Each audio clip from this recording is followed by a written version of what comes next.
কতটা মাছ এনেছো?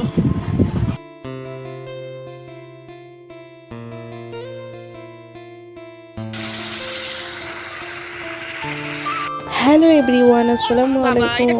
তো দেখো সকাল থেকে উঠে বাচ্চাগুলো কি কাণ্ড করছে, মানে ঘরে ঢুকে হই হই করছে। এদের আওয়াজ শুনলে মাথা গন্ডগোল করে যাবে, বুঝলে তো। মানে একসঙ্গে হলে যেন মনে হয় মাছের বাজার বসে পড়েছে। আর এখানে সবার মুখ ঝাপসা করে দিয়েছি, কারণ প্রাইভেসি বলে একটা জিনিস আছে, কারণ সব কটাই বাচ্চা একসঙ্গে আছে তার জন্য। কি গো, কি রান্না করবো? তো সরষে নেই তো? সরষে লাগে, সরষে লাগে। কতটা মাছ এনেছো? কতটা মাছ এনেছো? কত মাছ কি খাবে? শুধু দই কাতলা করবো, তার তো কিছু করবো না তো? আর কি করবো? হ্যাঁ, অনেক কিছু করবো, খেতে কাজ নেই এখনো। ডাক্তার না দেখালে ভালো হয়ে যাবে, তাই তো? তোমার যা হচ্ছে ঠিকই হচ্ছে, যেমন ডাক্তার দেখাবে। আজকেও হাজবেন্ড ঘরেই আছে, তার জন্য মাছ এনেছে। আর আজকে বেলায় উঠেছি, কারণ ওনার যেহেতু দোকান বন্ধ তার জন্য। আর ওনাকে তো অনেক রাগারাগি করে চলে আসলাম, দেখতেই পেলে। পাটা মোটামুটি ভালোই আছে, একদমই ভালোই হয়ে গেছে। আজকে নাকি সকালবেলা একটু বেশি হেঁটেছে, বাজারে গেছে, আর একটু ব্যথা করছিল, তার জন্যই আমি ওনাকে বলছিলাম যে ডাক্তার দেখাতে হবে না। আর উনি এদিকে মাছ এনেছে, মাছের তো বলেই দিল রেসিপি কি হবে। আর সকাল থেকে উঠে তো টুকটাক কাজ লেগেই আছে, কি বলবো, মানে নিস্তার নেই। সকালবেলায় চা খেলাম, তারপরেই একদম সংসারের যাবতীয় যা কাজ, থালা হাঁড়ি মাজা, কাপড় ধোয়া, সেগুলো আর শেয়ার করিনি, অফ ক্যামেরাতেই করেছি। কারণ আমার তো ফ্যামিলি বাড়ি, সবাই জানো। আমি যদি ক্যামেরাটা অন করি তো মানুষের মুখ চাওয়াচাই দেখলে সেখানে আর তোমার ভালো লাগবে না যে ক্যামেরাটা অন করুন। তার জন্য আমি ক্যামেরা অফ করেই সবার সামনে, যেহেতু এইসব কাজগুলো করতে হয় একটাই জায়গা, তার জন্য ওগুলো প্রাইভেট রেখে দিই। পরে হয়তো তোমাদের সাথে শেয়ার করব কোনো সময়, যখন নিজের হয়ে যাবে। আর এদিকে দেখো মাছগুলো ভালো করে বেছে ধুয়ে এনে আমি, মানে বাসায় ছিল, কেটে আঁশগুলো পরিষ্কার করে এখন নুন হলুদ মাখিয়ে নিচ্ছি। আর কিছুটা মাছ ওই প্লেটটায় রেখে দিয়েছি, একটু ডিম ছিল, পরের দিনে ডাঁটার চচ্চড়ি করব, এই মাছটা দিয়ে দেব। আর এখন মাছগুলো ভেজে নেব। আজকে তো রেসিপি শুনেই নিলে তোমরা, আজকে দই কাতলা হবে। তো দই কাতলা করেছিলাম, আর মানে গ্রেটারে গ্রেট করে আলু ভেজেছিলাম, মানে মুড়মুড়ে ঝুরঝুরে যে আলু ভাজা ঝুড়ি ভাজার মতন হয় সেরকমই করতে চেয়েছিলাম, কিন্তু হয়নি, মানে দলা পাকিয়ে গিয়েছিল। আর এদিকে দেখো মাছগুলো কিন্তু নুন হলুদ দিয়ে ভালো করে ভাজতে বসিয়ে দিয়েছি। এই ফাঁকে আমি একটু মশলা করে নেব দই কাতলা করার জন্য। আর এদিকে মাছগুলো ভাজতে দিয়েছি। এই কড়াটা না আমার সেটিং, কি বলবো, এই কড়াটা ছাড়া আমার রান্না করতে ভালোই লাগে না। আর এই কড়াতে রান্না ভাজা এত সুন্দর হয়, তার জন্য আমি এই কড়াতেই রান্না করি। আর এইদিকে একটু মশলা করে নিচ্ছি। দেখো পেঁয়াজটা ভালো করে কেটে নিলাম। পেঁয়াজটা মানে খুবই, এই ছুরি দিয়ে কাটতে গেলে আমার একটু সময় লাগে, এটা জাস্ট স্পিড করে দিয়েছি, তার জন্য এত মনে হচ্ছে তাড়াতাড়ি। আর এদিকে দেখি আদা রসুনও করা নেই, তার জন্য আদা রসুনও করব। প্রথমে পেঁয়াজ, আদা রসুন আর দুটো লঙ্কা দিয়েছিলাম, তার সাথে দিয়ে একটা ভালো করে মিহিন পেস্ট বানিয়ে নিয়েছি, একদম স্মুথ পেস্টটা হবে। আর এদিকে মাছের এক পিঠ ভাজা হয়ে গেছে, আর এক পিঠ ভাজবো, তার জন্য একটু ভালো করে তেলটা চারিদিকে ছড়িয়ে দিচ্ছিলাম। আর এই বোলটায় এখন তুলে নিচ্ছি। আর দেখি আদা রসুন তো নেই, তার জন্য এই গোটা আদা রসুন, সেই আদা রসুনই নিয়ে নিলাম। আমি না আগের দিনে অনেকটা আদা রসুন করেছিলাম, তো আমাদের যেহেতু হোটেল সেখানে লেগেছে, তার জন্য উনি পুরো নিয়ে চলে গিয়েছে। আর আমায় এই গোটা আদা রসুন করে নিতে বলেছে, খাটনিটা বেড়ে গেল আর কি। যাই হোক, এখন এতটুকু, যতটুকু দরকার ততটুকু নিয়েই আমি এখন রান্না করে নেব। ওদিকে রসুনটা ছিলে রেখেছি একটু, আর আদাটাও একটু ভালো করে ছিলে নিচ্ছি। আর এইভাবে আদা ছিললে আমার অসুবিধা হয়, বটি দিয়ে কাটলে না খুব সুন্দর কাটা হয়, মানে নিচে স্পেশাল করে বসতে হয় বলে আমি উপরেই করে নিলাম দাঁড়িয়ে দাঁড়িয়ে।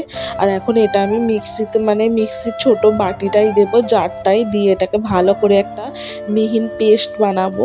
আর এটা প্রথমে ভালো করে ভাজবো, তোমাদের দেখাবো কিভাবে আমি রেসিপিটা করেছি। তো দই কাতলা অনেকজন অনেক রকমভাবে করে, আমি একটু আলাদা স্টাইলের করলাম। ওতে কাজু বাদাম দিতে হয়। আগের দিনে তো দেখেছো সিমাই রান্না করেছিলাম, তাইতে সব কাজু বাদামগুলো দিয়ে দিয়েছি, তার জন্য কাজু বাদাম আর ছিল না, তাই শুধু মগজদানা দিয়েছি। আর আর তার সাথে একটু টক দই ফেটিয়ে দিয়েছিলাম, মানে আমার হাজব্যান্ড ওটা করে দিয়েছিল। আমি মানে যখন উনি ঘরে থাকে ওনাকে দিয়ে টুকটাক কাজ আমি করিয়ে নেবার চেষ্টা করি, কারণ আমার তো দেরি হয়ে যায়। উনি ঘরে থাকলে মানে গল্প করতে করতে না অনেকটা কাজ করতে দেরি হয়ে যায়। আর এদিকে এখন আমি মিক্সিতে এটা ভালো করে পেস্ট করতে যাব। ঘরে তো মিক্সি আছে জানো, রান্নাঘরে আমার কোনো রকমের ইলেকট্রিক পয়েন্ট করা নেই, তার জন্য আমি স্পেশাল করে আবার ঘরে নিয়ে গিয়ে পেস্ট করি। তো এখন এটা আমি পেস্ট করতে যাব, তোমরা দেখতে থাকো। হ্যাঁ, তো ভিডিওটা যদি এত দূর পর্যন্ত চলে এসে থাকো, নিশ্চয়ই আমার ভিডিওটা ভালো লেগেছে, তার জন্যই এসেছো, কিছু দেখার নিশ্চয়ই আছে। তো তোমাদের যদি ভালো লাগে আমার চ্যানেলটা কিন্তু সাবস্ক্রাইব করে দেবে। আর আমার চ্যানেলে মানে ভিউজ আসছে মোটামুটি, কিন্তু একদম সাবস্ক্রাইবার বাড়ছে না। আর এইভাবে যে আমি ভিডিও করছি আমার একদম ভালো লাগছে না, একবার করে মনে হচ্ছে যে ভিডিও করাই ছেড়ে দেব। তার জন্য আমার হাজব্যান্ড একবার করে আমায় বোঝায় যে না, আস্তে আস্তে হবে, তুমি এত তাড়াতাড়ি কেন হেরে যাচ্ছ। ওনার কথা শুনেই আমি টুকটুক করে মানে প্রত্যেক দিন একটা করে ভিডিও ছাড়ি ঠিকই, কিন্তু কি বলবো, আমার একবার করে ডিমোটিভেট হয়ে গিয়ে মনে হয় আর ভিডিওই করব না। তো আমি যেমন তোমাদের সাথে তেমনটাই প্রেজেন্ট করার চেষ্টা করি। আমি কোনো আরতি বাড়তিভাবে মানে নিজেকে আরও বেটার বা নিজেকে আরও বড় লোক সেরকম আমি তোমাদের সামনে প্রেজেন্ট করতে চাই না, আর চাইবও না ভবিষ্যতে। তোমরা আমাকে আপন করে নাও, আমি এই জন্যই এসেছি এই প্ল্যাটফর্মে। আর এদিকে কথা বলতে বলতে রান্নার জোগাড় করতে করতে আমার মাছটাও ভালো করে ভাজা হয়ে গেল। আরও একটু হতো, যাই হোক, দই কাতলাই দেবো তো, তার জন্য বেশি না ভাজলেই বেটার হবে, কারণ ভিতরে আবার গ্রেভিটা একটু সোপ করবে তার জন্য। আর বেশি কড়া হয়ে গেলে গ্রেভিটা সোপ করতে চায় না। আর এদিকে একটু সাদা তেল দেবো, মানে রান্নাটা সাদা তেল দিয়েই করেছিলাম। আর এইসব মানে ফ্যাকাশে টাইপের কালার হয়, মানে রেজালা বলো, দই কাতলা বলো, তারপর চাপ বলো, এগুলোতে সাদা তেল দেওয়াই ভালো আমার মতে মনে হয়। আর এদিকে আমার হাজব্যান্ড এনেছে টক দই। তো প্রথমে হাজব্যান্ডকে বললাম তুমি একটু মগজদানাটা আমাকে ভালো করে পেস্ট করে এনে দাও। তো মগজদানা পেস্ট করতে গেলে আমার অনেকটা সময় লেগে যেত, তার জন্য ওনাকে বললাম। আর উনি অনেকক্ষণ ধরে বসে বসে ব্লেন্ড করেছে জানো। তারপর দেখি একদম দইয়ের মতন কালার হয়ে গেছে মগজদানাটা। আর এদিকে পেঁয়াজটা ভালো করে ভেজে নিয়ে, এতে আদা রসুন পেঁয়াজ আর একটা কাঁচা লঙ্কা দিয়েছিলাম, দুটো না একটা দিয়েছিলাম। আর তার উপরে যাবতীয় যা মশলা প্রত্যেক দিনে সেই সবগুলো দিয়ে দিলাম। এতে নুন, লঙ্কা, হলুদ, জিরে আর দিয়েছি একটু গরম মশলা। আর হ্যাঁ, লঙ্কার গুঁড়োটা একদম কম করে দেবে, বেশি দেবে না, কারণ এটা একটু মিষ্টি মিষ্টি ফ্লেভার হয় দই কাতলাতে। আর এটা আমি বসিয়ে দিয়ে চলে গেছি ঘরে, হাজব্যান্ড কি করছে দেখতে। তারপরে নিয়ে চলে আসলাম। এটা শুধু মগজদানাটা জানো, দেখো কত সুন্দরভাবে ব্লেন্ড করে দিয়েছে হাজব্যান্ড। তো এইসব কাজ একটু বেশি সময় লাগে, তাই জন্যই ওনাকেই বলেছিলাম। আর এখন কিন্তু দেখতে পাচ্ছ আমার হাজব্যান্ড কিছুটা ওইতে লেগেছিল, উনি বলে একটু পানি দিয়ে ভালো করে আবার ঢেলে দাও, তার জন্য উনি ভালো করে আবার পানি দিয়ে গুলিয়ে ঢেলে দিল কড়াতে। আর এখন এটাকে অনেকক্ষণ ধরে কষতে হবে যেন, মানে ভালো করে কষিয়ে নিতে হবে। যখন তেল ছেড়ে আসবে তখন দই দেব। আর এদিকে তো আমি বললাম যে ঝুরঝুরে আলু ভাজা বানাবো, তার জন্য আলুটাকেও ভালো করে গ্রেট করে নিচ্ছি। আর ঝুরঝুরে আলু ভাজা হয়নি, মানে বলেন এক এক সময় কি করতে গেলে আমার কি হয়ে গেল, পুরো যেন মনে হচ্ছে বড়ার মতন বসে গিয়েছে, পুরো একটা ডিম ভাজার মতন হয়ে গিয়েছিল।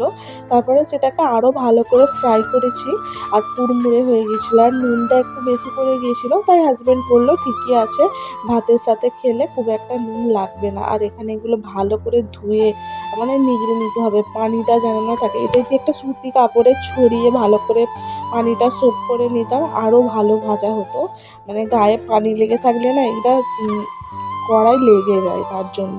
আর আমি একদিন ভেবেছি যে ওইভাবে ঝুরি ভাজার মতন আলু কেটে আর সুন্দর করে বাদাম ফাদাম দিয়ে চানাচুরের মতন একটা প্যাকেট না একটা কন্টেনারে পুড়ে রাখবো। তো হাজব্যান্ড বলেছে যে আমি এনে দেবো বাদাম, চীনা বাদাম, যত রকমের আর কি বাদাম আছে দিলে খুব ভালো লাগে। তো ওনাকে বলেছি একদিন আনবে, আর সেই ভিডিওটাও তোমাদের সাথে শেয়ার করবো, ঠিক আছে। তো এদিকে দেখতেই পাচ্ছ মোটামুটি এটা কষানো হয়ে গেছে, হালকা হালকা তেলও ছেড়ে দিয়েছে।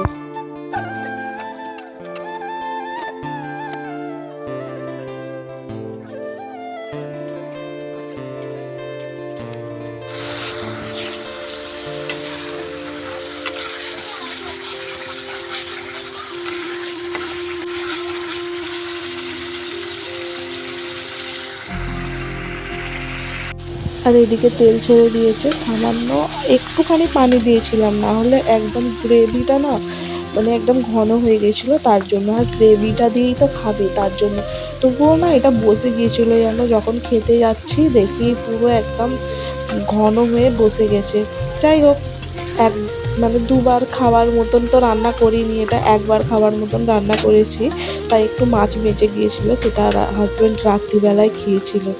আর আজকের ভিডিওটা না আমি রাত্রে পর্যন্তও করেছিলাম ভিডিও, কিন্তু এত বড় হয়ে যাচ্ছিল লেন্থ, তার জন্য আমি এটা 15 মিনিটের করেছি। আর যেটা রাত্রের ভিডিও, আমরা তো আজকে ডাক্তারখানায় যাব, তার জন্য ওই সব ভিডিওগুলো আসবে কালকে, আমি আর এগুলো এর সাথে অ্যাড করিনি।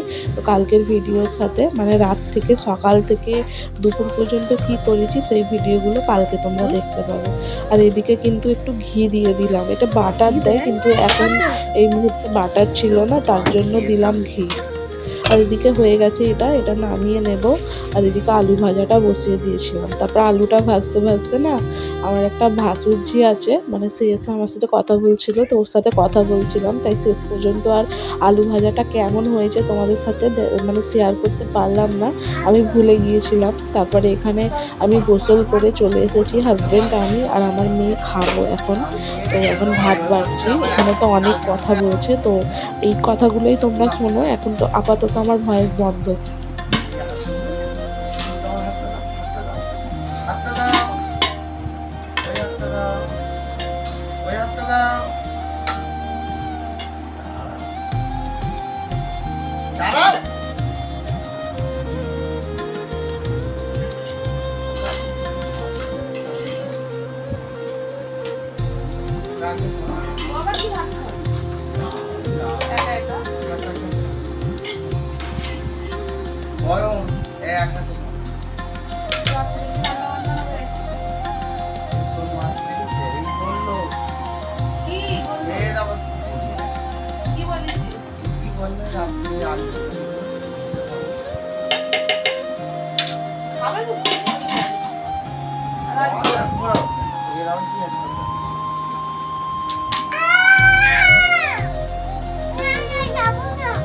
কি যাবো না?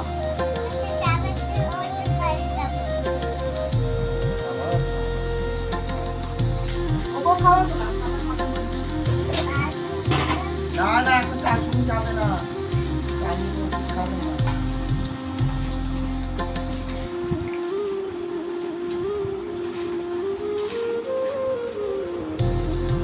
এখানে ঝুরঝুরে আলু ভাজাটা পুরো দলা পাকিয়ে গেছে, সেটাই এখন হাত দিয়ে হাজব্যান্ড আমি দুজনে ছাড়াচ্ছিলাম। আর এই দেখো গ্রেভিটা কতটা মোটা হয়ে গেছে, আর একটু মনে হয় পানি দিলে ভালো হতো, কিন্তু খাওয়া হয়ে গেছে। তো আর কোনো রকম হাজব্যান্ড বলে যে খেতে বসে গেছো আর কিছু করতে হবে না, তার জন্য ওই রকমই খেয়ে নিয়েছিলাম। খেতে দুর্দান্ত হয়েছিল, কি বলবো, মানে আমি ভাবতে পারিনি এত সুন্দর হবে।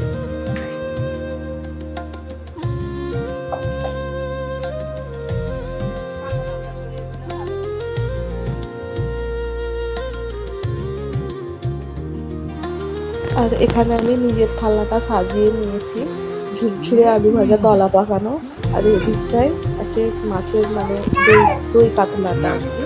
আর এখানে হাজবেন্ডকে খেতে দিয়ে রিভিউ দিয়ে জিজ্ঞাসা করছিলাম। খাও, খেয়ে বলো।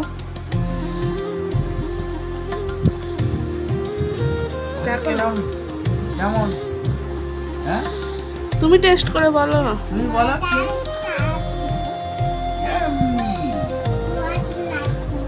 মজা লাগছে না গো রে, কোথা পাটা উঠে গেছে খেতে খেতে। কি গো, কিছু তো বলো।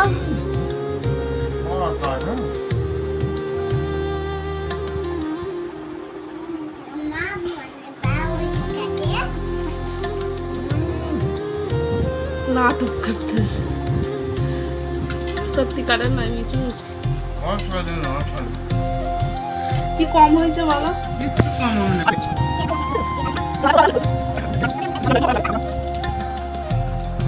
মাছটা তো দেখতেই পাওয়া যাচ্ছে। আমি নিচ্ছি পেটি। তোমার কাছে কি আছে? দুটোই আছে। নিয়ে গেছে, হারিয়ে দাও। এই তো এই তো এই তো